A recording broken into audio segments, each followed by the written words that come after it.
G'day guys, and today it's time for another Australian-focused coronavirus update. Now in this video today we're not going to be talking so much about the virus itself, rather the government response, in particular the COVIDSafe app, because as we can see up on the screen now, the total number of cases in Australia has well and truly been flattened off. If we compare March the 22nd to April the 22nd, we've gone from a sort of exponential looking graph to one that has a very low gradient, which is fantastic. And this isn't like as we saw in some other countries earlier on in the pandemic, sort of a lowered case numbers due to a lack of testing. There's actually been more testing done in Australia, so more and more people are getting tested, thousands of people, even if you have sort of moderate or mild symptoms and this sort of thing. So testing is up, and yet the number of cases is down. This is obviously a pretty good sign that we've got things under control here in Australia. Hospital systems, the healthcare system isn't being overwhelmed. We don't have to prioritise beds and any of that sort of nastiness. But unfortunately, as things get better with relation to the pandemic, we do have to start focusing more on the response to the pandemic. Because as we know, government's opportunistic, they like to grow, they like to take advantage of crises in order to entrench themselves within the population. And so we've got to talk about this app that they've just released. So reading from information provided to us from the government, COVIDSafe recognises other devices with the COVIDSafe app installed and Bluetooth enabled. When the app recognises another user, it notes the date, time, distance, and duration of the contact and the other user's reference code. The COVIDSafe app does not collect your location. So what this app essentially does is if one of the users gets COVID-19, people who have been in close proximity to this user, they will be notified, or their parent or relevant guardian will be notified that, hey, perhaps you want to get tested, keep your eye out for symptoms and this sort of thing. So obviously with this sort of government tracking of this sort of thing, it's read the ugly, hate the criticism of data privacy and all this sort of thing. And the Australian government is quick to remind us that no, this isn't an issue and such on and so forth. So again, just reading from the website. At the end of the Australian COVID-19 pandemic, users will be prompted to delete the COVIDSafe app from their phone. This will delete all app information on a person's phone. The information contained in the information storage system will also be destroyed at the end of the pandemic. So obviously they're pledging that we're not going to keep this data forever, sell it, use it to spy on you and this sort of thing. So currently over 3 million Aussies have downloaded the app, and the government is promising that pubs and clubs could reopen within weeks if 40% of the country's around 6 million Aussies download the app. So in principle, this sounds like a pretty good idea, and all the talking heads in the media are assuring us it's a good idea, and the government itself is coming out saying this is a good idea, don't worry about your data privacy and this sort of thing. But of course, I do have a couple problems which I'm going to lay out for you right now. My first big problem is that the government lies. So when they come out and saying, we're not going to keep your data, we're not going to store it, we're not going to sell it on, this sort of thing, I do not necessarily believe what they say. The Australian government is not afraid to lie to its populace, or at the very least hide the truth from them. And unfortunately, due to the lack of accountability in government and this sort of thing, because it's got a sole monopoly over this app, we're not going to really know what's going on, potentially until years down the line when a whistleblower occurs and this sort of thing, which may never occur. So we may not actually know for sure, other than what they tell us, whether they're telling the truth or not, which is a very bad place to be when the government has a monopoly over truth in regards to a particular item. So problem number 2 is that COVIDSafe is an app. And what do we know about apps? Well, apps can be updated. So this means that potentially with or without your knowledge, the COVIDSafe app could be updated to become more intrusive and expansive. Perhaps they change their terms of service just without letting us know. They let things die down and then, oh yeah, we will be keeping that data, and so on and so forth. Just because things are rainbows and sunshine right now doesn't guarantee that it will remain this way in the future. Now the third problem is the one that we're going to be spending most time on today. This is the problem that the Australian government is both incompetent and malevolent when it comes to data storage.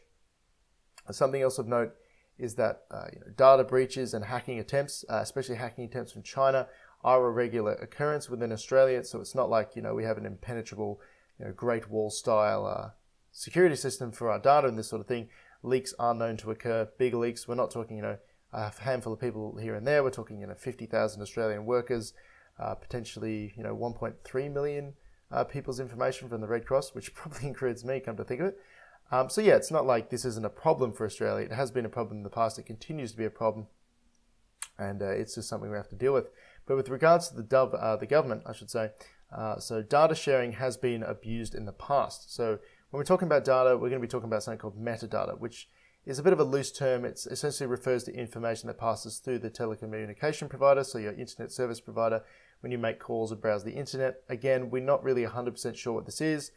We know for sure that it's call records, IP addresses, and text messages, but it could be things such as browsing histories, email addresses, and geographical locations. So since we don't really have a good fix on what it is, again, we don't know what we're giving away. That might be considered a bit of a problem. So when we're talking about data, we've got to have a look at some instances of the Australian government misusing its power in the past. So in November 2018, the Communications Alliance, which is a lobby group, revealed that at least 80 government agencies, including several local governments, have requested metadata from its members, using a backdoor in legislation despite an apparent limitation in Australia's metadata laws nominating just 20 agencies with that power to request metadata. Now, these would be agencies involved in essentially preventing terrorism. And that's obviously, how do we dress up increases in authoritarianism? Well, it's either protect the children, or you're not a patriot, or, more terrorism and this sort of thing. Australia is thankfully, compared to some European nations, certainly rather free from terroristic attacks and this sort of thing. And again, the government puts in legislation supposedly to protect the citizenship, but it leaves in purposeful backdoors to allow it to further entrench itself within the population, which is just, obviously, it's straight up fraud, they're presenting an image of one thing, but then end up doing the exact opposite. So July 2019, the ACT, which is the Australian Capital Territory, a very small state within Australia, the ACT police admit they have unlawfully accessed metadata more than 3,000 times. ACT policing has admitted it's unlawfully accessed citizens' metadata a total of 3,365 times, not 116 as previously disclosed in an explosive Commonwealth Ombudsman's report on Monday. The new disclosures include a total of 240 cases that have resulted in information valuable to criminal investigations, and one that, quote, may have been used in a prosecution.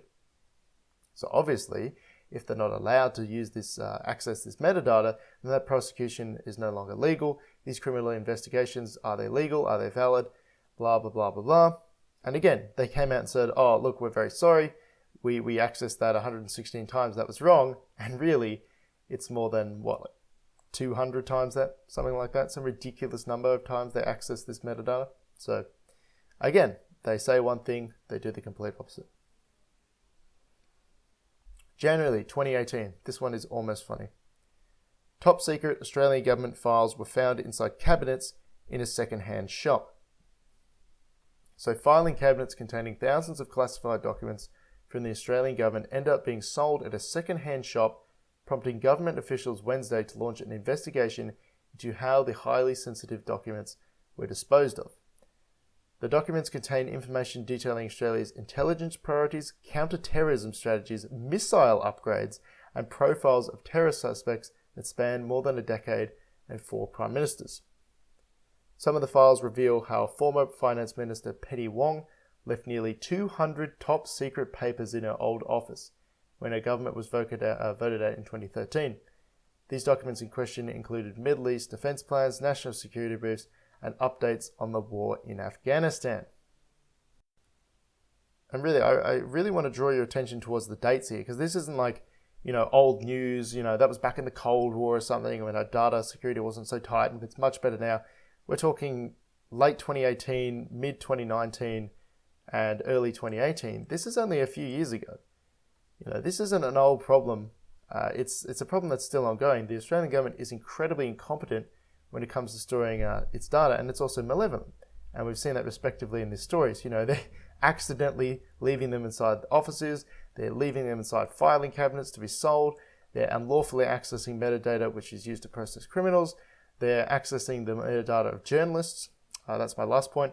July 2019, Australian Federal Police accessed journalist metadata 58 times in 1 year, and this is probably relating to the raids on journalists that we saw last year relating to the Afghan files and this sort of thing that I reported on. So we can't trust the government with metadata because, previous track record is an indicator of future performance. They're both incompetent and malevolent with this data. I don't trust them, And I don't necessarily believe them when they say, we're going to not store this data forever, it's going to be deleted, and I don't trust them not to misuse it. So I will not be downloading this app. I encourage all my Australian listeners to not download this app also. It comes at an interesting time, this app, because as things start to get better, they introduce this new sort of measure. You think you'd introduce this sort of thing if we were still, seeing an exponential number of cases every day, and perhaps this app began development, a month ago when things still look pretty grim, but it's being rolled out at a period of time where Australia is getting a lot better, and it doesn't seem to be too necessary to me. So on that ground too, I would say, why does this app exist? It doesn't need to exist because we're having, perhaps double figures of new cases every day. It's totally been flattened off. The far-reaching lockdown strategies have worked. So why do we need this COVIDSafe app? Well, they say, we don't want to get complacent. Well, if you don't want to get complacent, don't lift the lockdowns for another month. But this app is completely unnecessary, and it's just another tool in my mind to essentially spy on the Australian population. So again, I will not be downloading this app, and I don't recommend any of my Australian listeners do so. It's just another attempt at expanding government power by wrapping it up in benevolence. Think of your fellow man, tackle the virus, and this sort of thing. It's not necessarily, it's going to be misused. I guarantee you will find out, years and years down the line that they didn't delete this data, they misused it, they handed it over to police as they've been doing, or it was not deleted and it ended up in a filing cabinet somewhere, and this sort of thing. These idiots are incompetent. These idiots are malevolent. I wouldn't trust them to run a fucking hot dog stand, but unfortunately they're a big part of the Australian economy and security and data analysis and all these things that they have no right to be in control of. So anyway, it's just good to stay informed. Don't download this app. It's a bunch of government bullshit.